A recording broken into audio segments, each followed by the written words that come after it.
دیکھیے آلریڈی اسلام میں شریعت میں پہلے سے یہ قانون ہے اور یہ سسٹم بنا ہوا ہے کہ جو بھی شخص اپنی بیوی کو طلاق دیتا ہے تو اس کو دین مہر تو دیتا ہے، 3 مہینے کا عدت کا خرچ بھی دیتا ہے، اور قرآن میں بتایا گیا ہے متاع بالمعروف، یعنی اپنی حیثیت کے حساب سے ایک سوٹیبل گفٹ دے کر کے اس کو معروف طریقے سے رخصت کرنا ہے۔ تو یہ آلریڈی پہلے سے ہے۔ البتہ یہ جو مینٹیننس کا جملہ جو ہے کہ وہ اپنے شوہر سے جب تک کہ وہ دوسری شادی نہ کر لے یا جب تک وہ حیات سے ہے، جب تک مر نہ جائے، شوہر سے مینٹیننس لینا، یہ اسلامک شریعہ کے خلاف ہے۔ یہ اسلام میں ایسا سسٹم نہیں ہے، اور یہ اس سے ایک مردوں پر ایک اور زیادہ ایک زیادتی ہوگی۔ دیکھیے اس سپریم کورٹ کا جو فیصلہ آ گیا ہے تو اس کے آگے تو اب کچھ ہو نہیں سکتا ہے، لیکن فیصلے کے تو ان کا فیصلہ جو ان کا جو آدیش ہے سپریم کورٹ کا، اس کو تو سب کو ماننا ہے، لیکن اپنی بات تو بتا سکتے ہیں کہ یہ فیصلہ شریعت لاء کے خلاف ہے۔ یہ تو ہے، شریعت لاء وہی کہتا ہے کہ بھائی جب میاں بیوی میں اگر بناؤ نہیں ہو تو دونوں جو ہے علیحدگی کوئی شکل نہیں ہو اگر ایک ساتھ رہنے کی، تو پھر جو ہے طلاق لے کر کے دونوں الگ ہو جائے اور اس کا دین مہر، عدت کا خرچ اور کچھ اس کو گفٹ وغیرہ دے کر کے رخصت کیا جائے۔ ہمارے مذہب میں، مذہب اسلام میں، نکاح جو ہے نا سنت ہے، ٹھیک ہے، اور نکاح کے بعد اس کی ادائیگی کی ہر مومن، ہر مسلمان جو نکاح کرتا ہے اس کو ادا کرتا ہے، اور میاں بیوی کا ایک ایسا رشتہ ہے جو نکاح تک محدود ہوتا ہے، میاں بیوی کا رشتہ۔ آپ اس طریقے سے دیکھیں کہ جب وہ مرد جو شوہر ہوتا ہے وہ جب نکاح کرتا ہے اپنی اہلیہ کے ساتھ، تو اسی وقت نکاح کے وقت میں ہی کہتا ہے کہ میں تمام نان، نفقہ و سکنا تمام اس کا اٹھاؤں گا، لیکن جب وہ نکاح میں رہتی تو اٹھاتا ہے وہ انسان، اس کے بعد جب وہ نکاح میں رہی نہیں تب اس کے اوپر مینٹیننس خرچ کہاں سے آتا ہے؟ میں ایک سوال آپ سے اور ایک بات پوچھنا چاہتا ہوں کہ آپ ہمیں یہ بتائیے کہ جو رشتہ ہے اسی رشتے کے تحت یہ مینٹیننس ہونا چاہیے۔ میں سپریم کورٹ نے جو فیصلہ دیا میں اس کو مانتا ہوں، لیکن سپریم کورٹ میں بہت سارے ایسے کیسز ہیں جو ابھی چل رہے ہیں، معاملات چل رہے ہیں، اور ہم اس کو پڑھیں گے ابھی، کیونکہ ابھی یہ فیصلہ آیا تو میں نے دیکھا نہیں ہے، لیکن میں اس کو دیکھوں گا۔ لیکن جو مسلم ریتی رواج میں ہے، مسلم معاملات میں ہے، مسلم معاشرے میں ہے، اس میں یہ تو ہے کہ آپ حق دیں۔ حق وہی ہوتا ہے جب آپ حق کے حقدار ہوں گے، جب آپ حق کے حقدار ہوں گے ہی نہیں تو وہ معاشرہ آپ کو کہاں سے دے گا، یا وہ شخص آپ کو کہاں سے دے گا؟ یہ مسلم کہیں نہ کہیں پھر ایک طلاق شدہ مہیلائیں ہیں،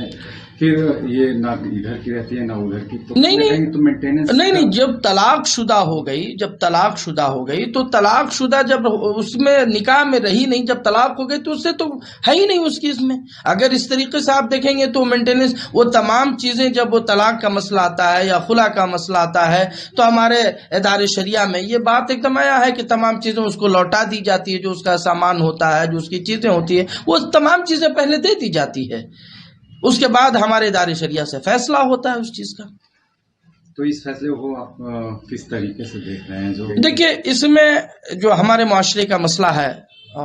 مسلمانوں کا مسئلہ ہے، یہ دیکھیے مسلمانوں کا مسئلہ پہلے، ابھی تو ہم کیونکہ آیا فیصلہ میں اس کو پڑھوں گا، اس میں دیکھوں گا کہ کہاں پہ کیا ہے نہیں ہے، اور یہ میں آپ کو واضح کر دوں جو اسلام میں ہے، شریعت میں ہے، کہ جب وہ طلاق ہو گئی، جب وہ نکل گئی طلاق سے،